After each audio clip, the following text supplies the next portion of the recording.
Good morning and welcome everyone. I'm Jatin Verma. So guys, today onwards we are starting the analysis of the Hindu newspaper on a daily basis on this YouTube channel, Unacademy UPSC Live. So daily at around 9 a.m. to 9:15 a.m. I'll be bringing out this daily news analysis on this YouTube channel. We will be analyzing the important news articles from the Hindu newspaper, from Indian Express, and the editorials would also be summarized. Important news articles from PIB, the Press Information Bureau, website of Government of India would also be summarized over here. तो start करते हैं 8th of November 2019 के daily news analysis से. I will be specifically highlighting the important UPSC previous year questions that have been asked from the topic in the newspaper of the day. So this question is there with reference to National Investment and Infrastructure Fund. Which of the following statements is or are correct? Number 1, it is an organ of Niti Aayog. Number 2, it has a corpus of rupees 4 lakh crores at present. Select the correct answer using the codes given below. So you have to answer this question. I'll give you 10 seconds to answer this. You have to be thorough with or acquainted with all the previous year questions. So this is one such questions from 2015. National Investment Infrastructure Fund कौन सी body का है और इसका corpus कितना है, इसमें fund कितना है? Answer is D. Answer is D for Delhi. So this statement, none of these statements is correct here, right? Now coming to this, how National Green Tribunal is different from Central Pollution Control Board. 2017 का question है. I remember very clearly जब I was doing the daily news analysis on Unacademy, तो हमने National Green Tribunal and NGT को compare किया था. We had compared NGT and CPCB in the light of news on Namami Gange program. NGT had reprimanded this body, Central Pollution Control Board, for having spent 9,000 crore rupees. But Namami Gange program में कुछ खास हुआ नहीं था. तो उसी के context में ये क्वेश्चन पूछा गया था. NGT has been established by an act where CPCB has been created by an executive order of the government. तो आपको ये क्वेश्चंस आंसर करने हैं कमेंट सेक्शन में. Now coming here, solution is B for Bombay central pollution control board. This statement is correct regarding this. NGT provides this one is wrong, right? तो CPCB has been created under the Pollution Act, right? तो CPCB is also a statutory body. तो ये इसीलिए गलत हो गया था. Now coming to the important news articles for today. Allow UN observers into Kashmir.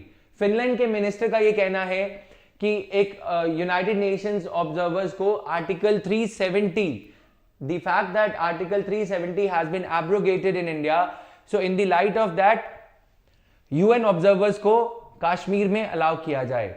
Then Kartarpur passports OCI cards needed. So Kartarpur में Pakistan is saying that the people who want to go to this Kartarpur gurdwara, they need to have OCI cards. Report lack of transparency in high courts is worrying.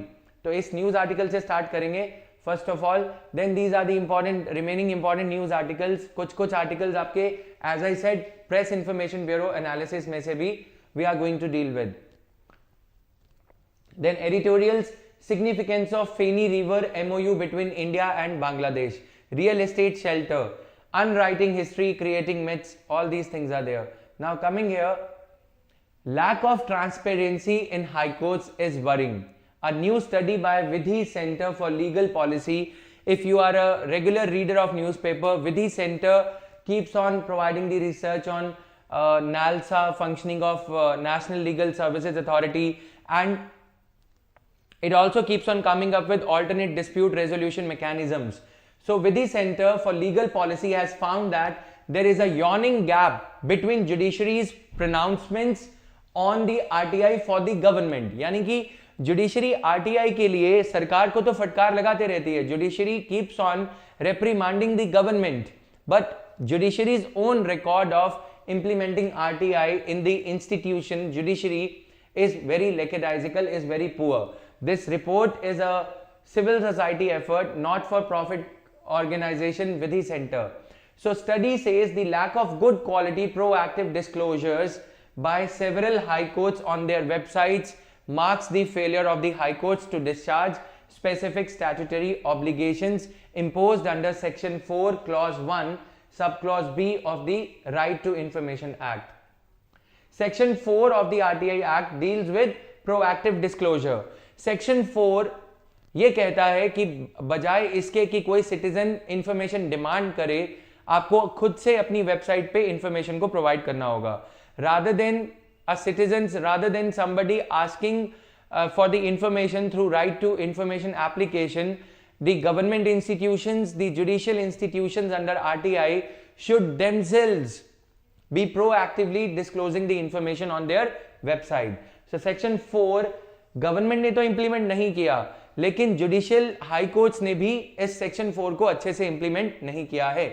In particular, the lack of transparency in financial matters of the high courts is very worrying.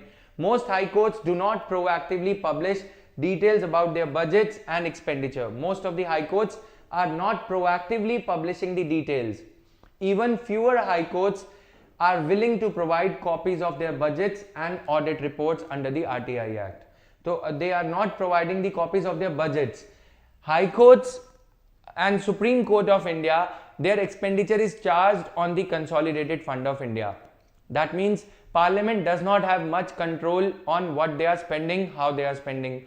On the top of it, even the citizens are not being granted, even the applicants under RTI are not being granted any control over it. So this is a worrisome phenomena. Why are we discussing this in detail?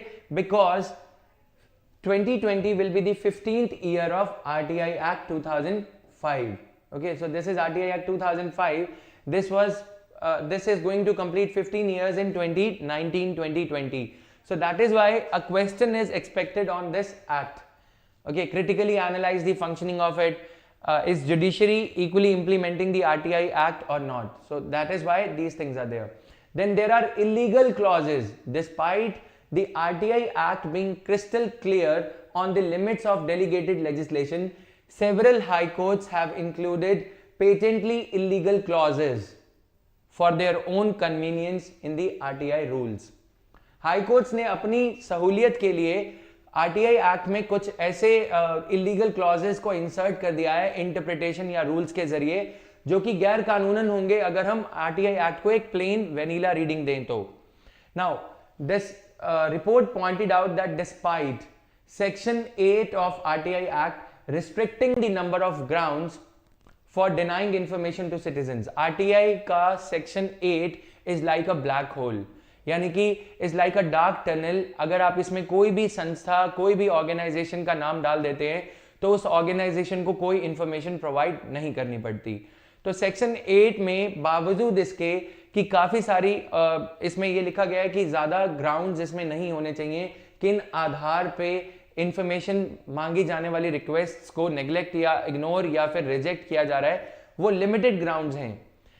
The grounds on the basis of which the RTI can, under the RTI, an institution can reject the plea for information are limited.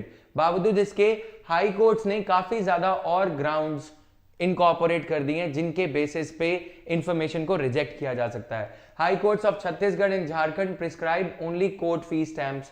अब अगर हम पैसे के बात पे आए, convenience की बात करें कि कितना कन्वीनियंट है आरटीआई एप्लीकेशन को फाइल करना, तो ये बात निकल के आती है कि जो कोर्ट स्टैंप्स हैं, कोर्ट फी स्टैंप्स जो होती हैं, उनके जरिए फाइल यदि हम करने को कहते हैं तो यानी कि हमें पहले छत्तीसगढ़ के हाई कोर्ट में जाना होगा या किसी ऐसे पॉइंट ऑफ सेल पे जाना होगा जहां पे कि छत्तीसगढ़ हाई कोर्ट की कोर्ट फी स्टैंप्स मिल सकें. यानी कि अगर मैं न्यू दिल्ली में बैठ के आरटीआई एप्लीकेशन फाइल करना चाहूं तो मैं नहीं कर पाऊंगा. Why? Because Chhattisgarh court fee stamp मेरे पास नहीं है. Jharkhand court fee stamp I can not buy from Delhi. Why? Because these are not available in Delhi. So not only are the court fee stamps different in each state, they are usually available at fewer locations. So these are the ways which are being used by the high courts to deny the information, not directly but indirectly. कैसे ना कैसे करके information ना देनी पड़े, उसको inconvenient बनाया जा रहा है आरटीआई एक्ट में इंफॉर्मेशन लेने के प्रोसेस को. So this is there. Gujarat high court does not mention any mode of payment which increases uncertainty for RTI applicants. It should be a matter of concern to see the judiciary lagging behind the center. Judiciary itself is lagging behind the center when it comes to implementation of RTI. On the one hand, we see that judiciary is asking the government about the information on Rafale deal, on demonetization, to disclose information on increasing fronts. If even UPSC has been asked by several high courts to disclose information, but high courts and judicial organs themselves are quite reluctant to disclose information about their administrative matters, right? So this is there. Now Maharashtra tops in justice delivery. GS mains paper 2 ke liye this is relevant. Justice delivery. India Justice Report released by again a not for profit organization, Tata Trusts, in collaboration with Center for Social Justice, Common Cause and Commonwealth Human Rights Initiative. तो ये report ये कहती है, report brings to light key issues across 4 pillars. What are these 4 pillars? अगर हम justice delivery की बात करें तो police also performs an important role, judiciary also performs an important role, prisons, and then legal aid, legal help. The report looked at data indicators from the 4 pillars covering themes like number 1 infrastructure, human resources, diversity. Diversity means whether the gender, whether the women are equally represented or sufficiently represented in judiciary or not. Then whether the members of scheduled caste and scheduled tribes, they are equally represented or not. So Maharashtra has topped the list of 18 large to medium states in providing justice delivery. So policing, Tamil Nadu topped with a score of 6.49. UP was at, Uttar Pradesh was at the bottom with a score of 2.98, whereas Bihar got 3.77. Judiciary, Tamil Nadu was on top with a score of 6.99. So legal aid में Kerala topped with a score of 6.58. Legal aid में आता है paralegal advisers, paralegal जो advocate जो practice नहीं कर रहे हैं, those people who are having a degree of law but they are not practising, so those things are there, right? Now the report is based on publicly available data from different government entities on 4 pillars of justice delivery. Salient findings of report पे directly आते हैं. Even the best performing states scored less than 60% in their performance on capacity across the police, judiciary, prisons and legal aid. Salient findings, country has about 18,200 judges, sanctioned number of judges, but इसमें 23% sanctioned posts जो हैं vacant हैं. तो on one hand we are talking about Pradhan Mantri Pakoda Yojana, the opposition is criticizing the government on the front of unemployment. On the other hand, we are having vacancies in government, in railways, in judiciary as well. So if we see this state of affairs, this is like a judicial emergency going on in our country, because on one hand we are having so many vacancies, on the other hand we are having a lot of pending cases in the court. Women are poorly represented in these 4 pillars, constituting just 7%. That means women are poorly represented in all of these 4 pillars, right? That means police में women कम हैं, judiciary also the proportion of women is quite less, then in prisons also, and then in providing legal aid, paralegal aids, okay, तो उसमें भी women are not adequately represented. Then prisons are over occupied at around 114%, whereas 68% are under trials awaiting investigation, inquiry or trial. Regarding budgets, most states are not able to fully utilize the funds given to them by the center. Regarding the budgets, the states are not able to fully utilize the funds coming from centrally sponsored schemes in some arenas or central sector schemes when it comes to bringing about police reforms or implementing e-courts project. Likewise, the increase in spending on the police, prisons and judiciary does not keep pace with the overall increase in the state expenditure. Budget constraints, The report added that some pillars also remain affected by low budgets. For instance, India's per capita expenditure on free legal aid is 75 paisa per annum. India's per capita expenditure on free legal aid. That means the poor who are not able to afford the lawyers or legal services, then they are not being provided with free legal aid. Article 22. Then coming here, Bulbul likely to bring heavy rain to Odisha. The cyclonic storm, this awareness is needed. Bulbul over the east central Bay of Bengal. So this is the area we are talking about. This is the map of India, if you are able to see, right? So this Bulbul, cyclone has petered away. So may skip Odisha coast, but the state government has taken no chance and has kept its coastal districts prepared for the storm, which is likely to bring heavy rainfall. So that means disaster preparedness we are talking about. Okay, so this question becomes important, how these cyclones are named, why this name Bulbul and how it was given, right? In a major relief to the people of Gujarat, cyclone Maha on the western coast, on the Arabian Sea coast, so you can see this, it has fizzled out into the Arabian Sea as a depression without making a landfall. So cyclone did not make a landfall and we have been saved now. The cyclone is likely to move northeastwards and weaken into the well-marked low pressure area of the Gujarat coast during the next 12 hours. So we have been saved of this destruction, which could have affected the state of Gujarat and Maharashtra.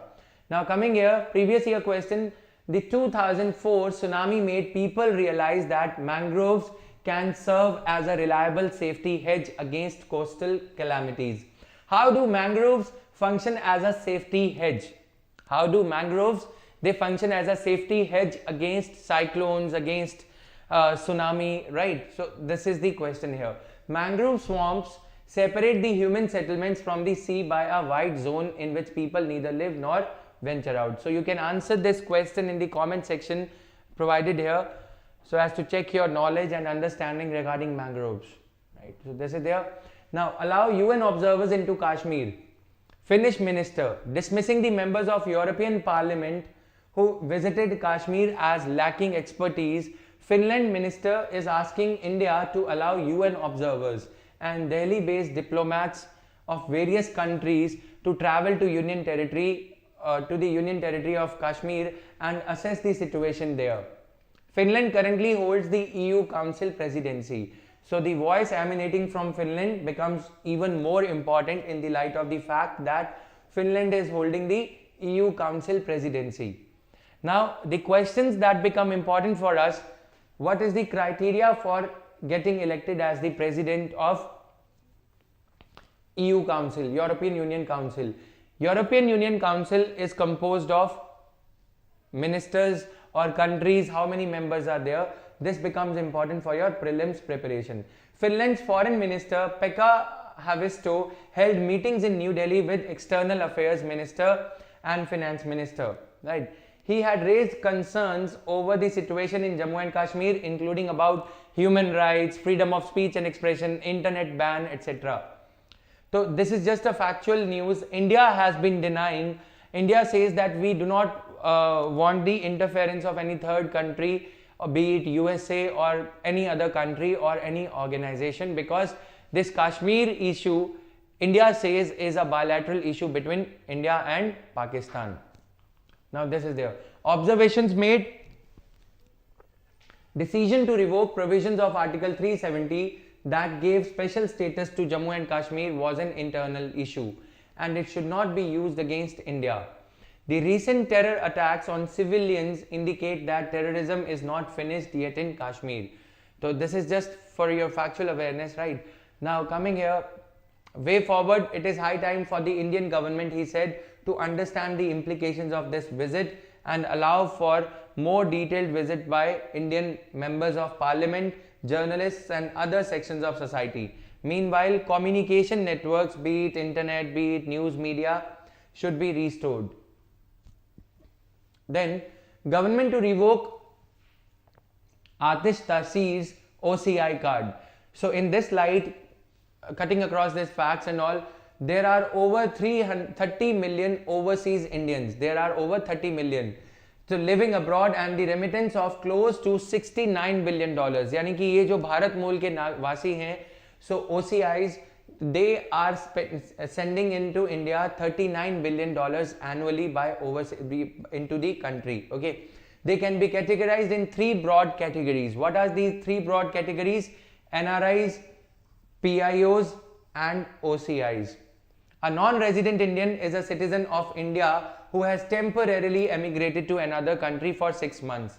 PIOs and OCI card holders are not citizens but people who want to stay connected and involved with India more closely. Right, so this is there. PIO card was first implemented in 2002 as a benefit to foreign nationals who could establish at least a third generation tie to Indian origin. OCI card was implemented in 2005, carried more benefits than PIO card. OCI card scheme was brought about by the former Prime Minister Dr. Manmohan Singh, and it was more beneficial than the PIO card and is valid for the OCI card is valid for the holder's lifetime. These details are very important for prelims, right? So in 2015, the PIO scheme was withdrawn by the government of India and was merged with the OCI scheme. PIO scheme was withdrawn altogether in 2015. So Mr. Modi also has done commendable job in this area. Now, what were the benefits of PIO? A PIO card holder does not need a visa to visit India. PIO card holder, ये पहले जो PIO scheme होती थी, now it has been merged. Okay, तो इसके ये कुछ benefits हैं. अब ये scheme merge कर दी गई है. So the holder also does not require a student or employment visa to acquire employment or academic opportunities in India. So holder was exempted from registering at foreign regional registration office. Now coming to this, what are the additional benefits of OCI? Because this has been merged now, so I'm not going to focus more on this, and you should also not focus more on the scheme which has been merged. Had it been year 2016, अगर हम ये news article 2016 में देख रहे होते तो ये important था इन सभी को पढ़ना, but now we are already in 2019, 2020 के लिए हम प्रिपेयर कर रहे हैं, तो we need to be thorough with OCI benefit since this Tasir news has appeared. Okay, OCI card holder can open special bank accounts in India just like NRIs and make investments. OCI can attain Indian citizenship and then live in India for a period of 1 year, including short breaks if they remain an OCI for 5 years. They can also buy non-farm property and exercise ownership rights on that property. They apply for a driver's license. They can apply for a driver's license and PAN card, permanent account number for tax purposes in India. They get the same economic, financial and educational benefits like NRIs, and they can also adopt children. Both OCI and PIO cannot vote. They cannot hold a government job or purchase agricultural or farmland. They also cannot run for public office or travel. They cannot contest the elections to MLA's position or any other such position, okay, or travel to restricted areas without permission. They cannot travel in an area near the nuclear power project or defense cantonment, etc. Now, Kerala on its way to achieve 100% internet penetration. Another report, Kerala's finance minister said that Kerala fiber optic network project pegged at rupees 1550 crores approximately would provide internet to every household. So this is the chart showing the internet subscriptions per 100 population as per for major TRAI service areas. Delhi, so you can see this data, right? You can make some sense out of this data. For 20 lakh BPL households, the Kerala's program will be free. This project is slated for completion by December 2020. However, going by data in a recent report by the Internet and Mobile Association of India, Kerala is already halfway to its goal of 100% internet coverage. Right, so this is there. According to the report titled India Internet 2019, the state's internet penetration rate is the second highest in the country. Kerala is leading all the way, right? So this is their better urban services. Kerala stands fourth among all the telecom service areas in terms of internet subscriptions per 100 population, behind Delhi, Punjab and Himachal Pradesh. In urban areas, it does better. It ranks second behind Himachal Pradesh in urban areas, right? So Kerala has about 70 internet subscriptions per 100 population. So why this is relevant? So if you are writing some answer on internet penetration in India, you can cite these things. Briefly, you can cite these things, but you need not mug up these facts because nobody is going to ask state specific things in the Union Public Service Commission exam, right? So there is no chance of these things being asked in the exam. Now, government mulling changes to laws to address inter-regulatory issues. Finance Minister held a review meeting with Financial Stability and Development Council. Financial Stability and Development Council was brought about in the year 2012, right? So during which she discussed the state of the economy in detail. Council reviewed the current global and domestic macroeconomic situation and financial stability and vulnerability issues, including those concerning non-banking financial companies.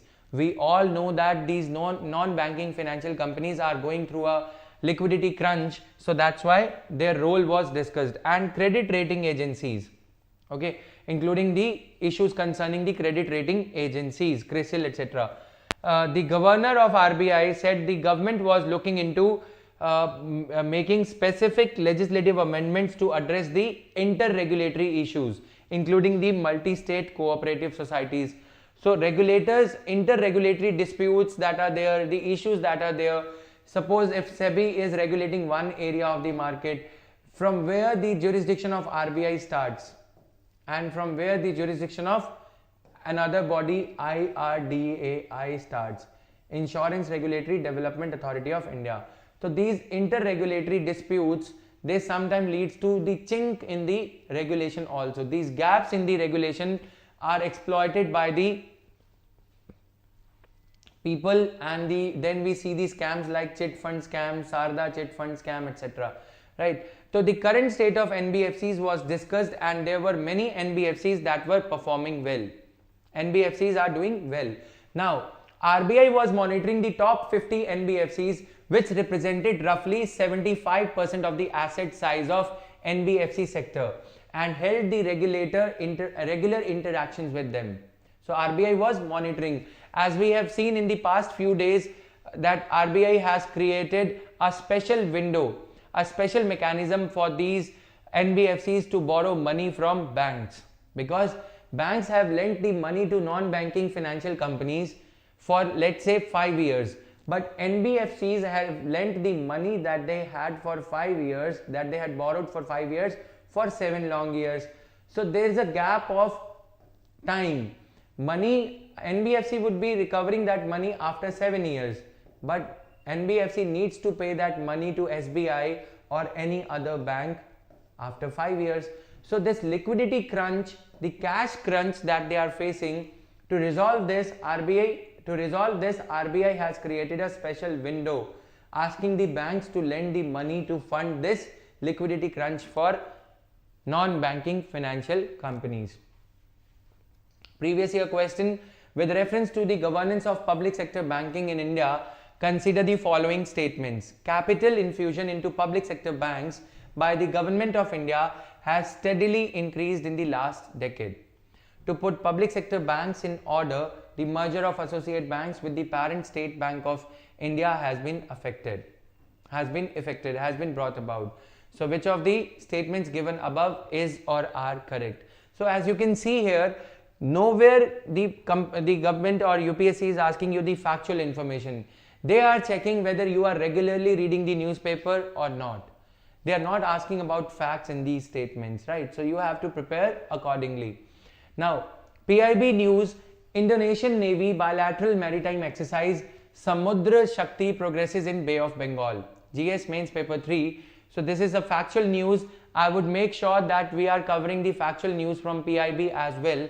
Even if at times you would feel that this analysis is way too lengthy and it is too time consuming. But rest assured, my dear friends, we would be covering important news articles from not just the Hindu but also from PIB and Indian Express. Wherever relevant news article would be there, you guys would be saved of the pain of going through PIB every day. Factual news we will be covering here itself. Now, INS Kamorta, an anti-submarine warfare corvette, is jointly exercising with Indonesian warship KRI Usman Harun, a multi-role corvette, in the Bay of Bengal as a part of ongoing Indian Navy and Indonesian Navy bilateral exercise Samudra Shakti. So you have to memorize the name. Samudra Shakti is a naval exercise between India and Indonesia. The joint exercises include maneuvers, surface warfare exercises, air defense exercises, then weapon firing drills, helicopter operations and your boarding operations. Objective: the exercise aims to strengthen the bilateral relations between India and Indonesia, expand your maritime cooperation, enhance interoperability and exchange best practices. The strategic partnership between both the two nations was elevated to comprehensive strategic partnership during the visit of Prime Minister Mr. Modi to Indonesia in May 2018. Comprehensive strategic partnership between India and Indonesia here. So this is there. China hints at cancelling US tariffs. China and United States have agreed to cancel in phases the tariffs imposed during their months-long trade war. So protectionism is on its way out now, if this is any indication to go by. Phase 1 trade deal, this is just your what is needed, just awareness is needed, okay, nothing else. Now coming here, Punjab Assembly passes the bill on Chief Minister Amrinder's advisors. Because we have been witnessing this crisis in the Punjab politics after the resignation of Mr. Navjot Singh Sidhu. He had some aspirations to become the Chief Minister of Punjab and he ultimately resigned from the Congress, right? All 6 of the MLAs, Congress MLAs, in order to pacify these rebel MLAs, as we have seen in Karnataka politics as well, some of the MLAs, 13 MLAs from Congress had resigned. So as to avoid this thing in Punjab, Punjab Chief Minister had appointed 6 MLAs as his advisors. Some of these MLAs were given the rank of Cabinet Minister in Punjab. This is a trick to pacify. Now this is okay. There is a bill. There is a act called Office of Profit Act. This act states that if you are conferring beyond 15% of the limit, 91st Amendment Act 2003 brought about a ceiling on the number of ministers. If 100 MLAs are there in a legislative assembly, only 15%, that means only 15 members of legislative assembly belonging to coalition of the political parties or the political party ruling in the state could be appointed as the ministers. But out of 117 in Punjab, if 60 MLAs are on the Congress political party side, that means they belong to Congress political party. If we appoint just 15 out of them as the MLAs, remaining Congress MLAs would also want to become the ministers. Okay, if we appoint 15 of them as the ministers, remaining would be having some grudge that why they have not been made the ministers. So what the Chief Minister has done is, since he cannot appoint them as ministers because this is not allowed under the Office of Profit Act, so he has appointed them as his advisors. That means they are given the same status as that of a cabinet minister, only the name minister, only the this specific designation minister is not being used for them, so that they can enjoy the same perks and facilities, bungalow or VIP security, Z plus security, etc. They would enjoy all that status, the glamour that comes with the position of a minister. The only thing is that they would not be called as ministers. Now opposition was blaming the Punjab government, Congress-led government, that you are giving them the Office of Profit. So that is why Punjab State Legislative Assembly had to create an exception by passing Punjab State Legislature Prevention of Disqualification Amendment Bill 2019 so as to prevent the disqualification of these 6 MLAs who have been appointed to an office which is in all respects an office of profit, but it will not be labeled as an office of profit anymore because of this exception that has been carved out for them. Now, Punjab government had appointed 6 minister rank advisors to Chief Minister Amrinder Singh. 5 of them were given the status of a cabinet minister, while 6th MLA was given the rank of the Minister of State. So this is just to glue these MLAs together so that they could not be poached away by Shiromani Akali Dal or BJP or Mr. Navjot Singh Sidhu, right? With due respect to all of them, this is the politics, we can't help it. Okay, so what has happened in Karnataka, in the light of that, the Chief Minister of Punjab is playing safe here. But if we talk about the exam-centric thing, this Office of Profit Prevention from Disqualification Amendment Act is resorted to by all the state governments to appoint their MLAs. Aam Aadmi Party had in Delhi appointed 22 MLAs to the post of Parliamentary Secretary. So this is the norm in our politics today. Now, editorial summary. Alternative Investment Fund, in the yesterday's news analysis हमने ये देखा था कि एक alternative investment fund बनाया गया है. An alternative investment fund has been created to bail out these people, to bail out the real estate sector. If GMR has invested in a GMR project in Noida in the low cost housing for middle income group, okay, if GMR has invested some money in that, but if GMR is now not able to complete this project, there are around 1700 such projects by GMR, by L&T which are stuck because of lack of funds. बैंकों से loan नहीं मिल रहे क्योंकि banks are afraid that they might end up having another set of NPA loans. अगर real estate sector को, construction sector को revive किया जाए तो कंस्ट्रक्शन सेक्टर का एक रिपल इफेक्ट होता है. इट इज कॉल्ड लाइक, अगर सिर्फ कंस्ट्रक्शन सेक्टर को कोई बेल आउट पैकेज दिया जाए 25,000 करोड़ रुपए का, जैसे ये ऑल्टरनेटिव इन्वेस्टमेंट फंड बनाया गया है, तो इसका फायदा ये होगा कि डेली वेज लेबरर्स जो मजदूरी करते हैं, मजदूरी करने वाले लोगों को उनका वेतन या फिर उनको एम्प्लॉयमेंट मिल जाएगा. Cement industry, electrical wires industry, iron and steel industry would also get a boost. मतलब सभी सेक्टर्स का. कंस्ट्रक्शन सेक्टर इकलौता ऐसा सेक्टर है जिसका इम्पैक्ट कारपेंट्री पे, वुड कारपेंटर, ये सब टिम्बर सेक्टर, सभी सेक्टर्स पे इसका एक पॉजिटिव इम्पैक्ट आता है. इसी को ध्यान में रखते हुए सरकार ने 25,000 करोड़ रुपीस का ऑल्टरनेटिव इन्वेस्टमेंट फंड अनाउंस किया है. This announcement was made by the finance minister. So this alternative investment fund has been expanded in both its size and scope from the earlier one announced in September. Specific क्या है इस fund के बारे में? The details which are important for prelims. This will provide funds to bail out the stalled real estate projects with unit size of less than rupees 2 crore. A unit in metro cities and rupees 1 crore in other places. Unit size मतलब अगर इसमें एक flat का जो size है या जो कीमत है 1 करोड़ रुपए से कम है, जो कि टीयर 2 सिटीज हैं, जो मेट्रो सिटीज हैं दिल्ली, मुंबई, बेंगलुरु, चेन्नई, अगर इन सिटीज में कोई जीएमआर का या किसी भी कंस्ट्रक्शन कंपनी का कोई प्रोजेक्ट है जिसमें कि एक फ्लैट की कीमत 2 करोड़ रुपए तक है, उन कंपनीज के प्रोजेक्ट यदि रुके हुए हैं उनको ऑल्टरनेटिव इन्वेस्टमेंट फंड के जरिए पैसा देके कंप्लीट करवाया जाएगा, ताकि जो पैसा अटक गया है, the money that has already been invested and is stuck could be recouped or could be recovered. The central government will contribute rupees 10,000 crore with the State Bank of India and LIC contributing the remaining 15,000 crore rupees. The fund will be managed by SBI Cap Ventures and this will offer support to viable projects with a positive net worth. Positive net worth मतलब total flat की कीमत, total जो project की कीमत है वो लागत से ज्यादा होनी चाहिए.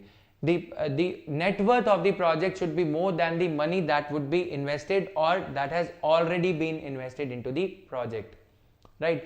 So what makes the scheme good is that it will also apply to projects that have been declared as non-performing assets by the banks. Yani ki if this project of GMR has been declared as a non-performing asset, that means GMR has not been paying the loan on this specific project in Noida, Gurgaon, Faridabad or Chandigarh or anywhere, then also this project of GMR is able to avail of funding from this particular alternative investment fund, right?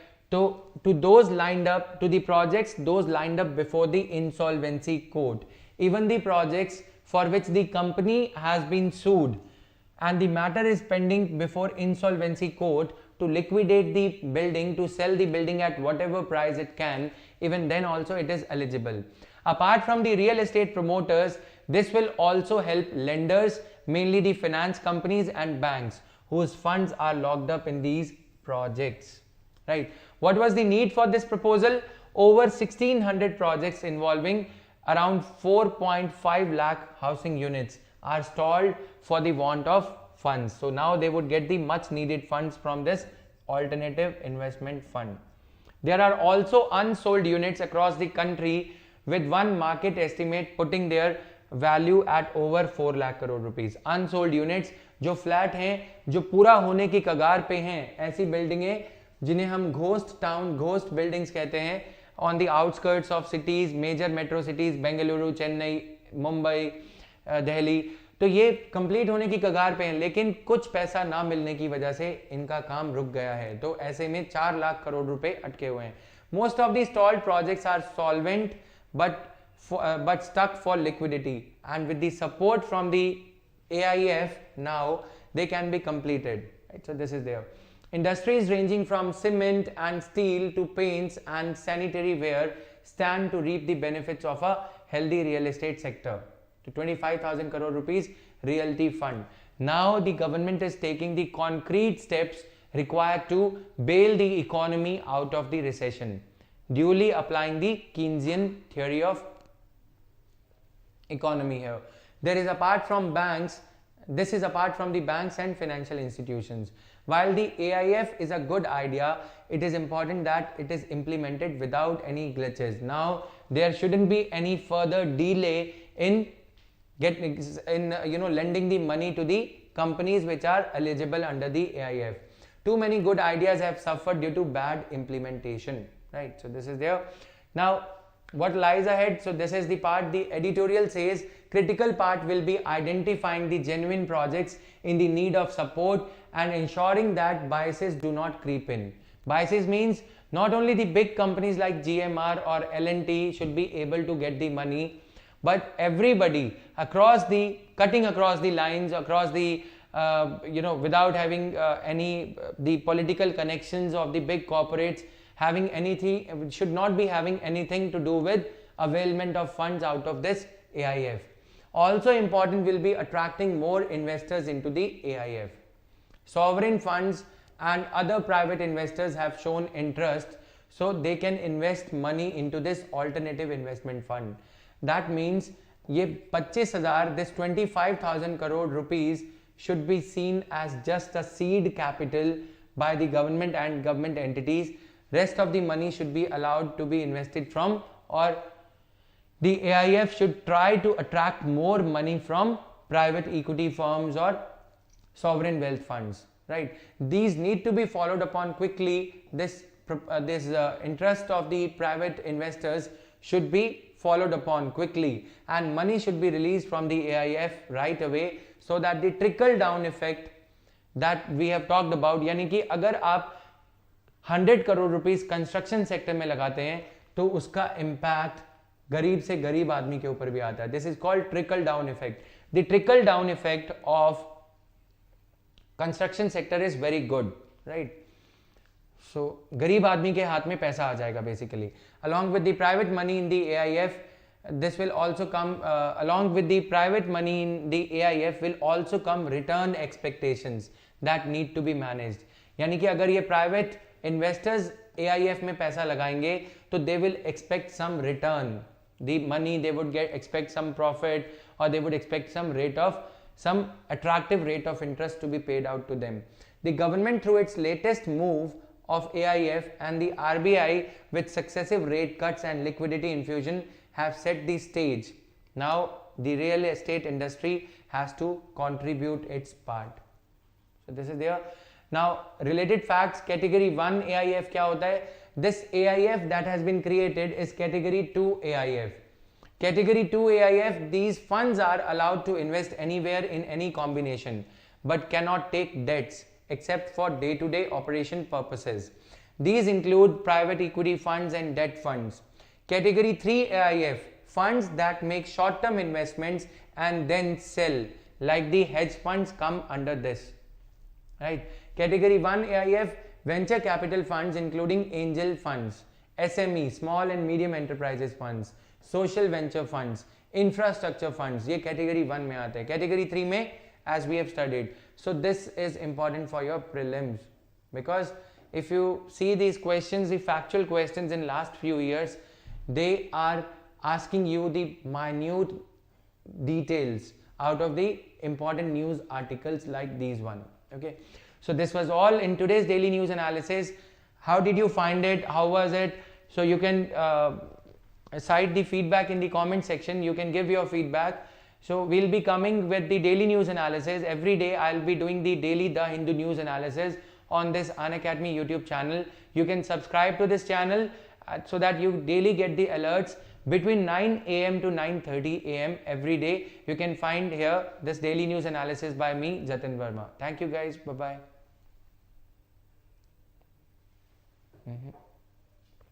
Wait.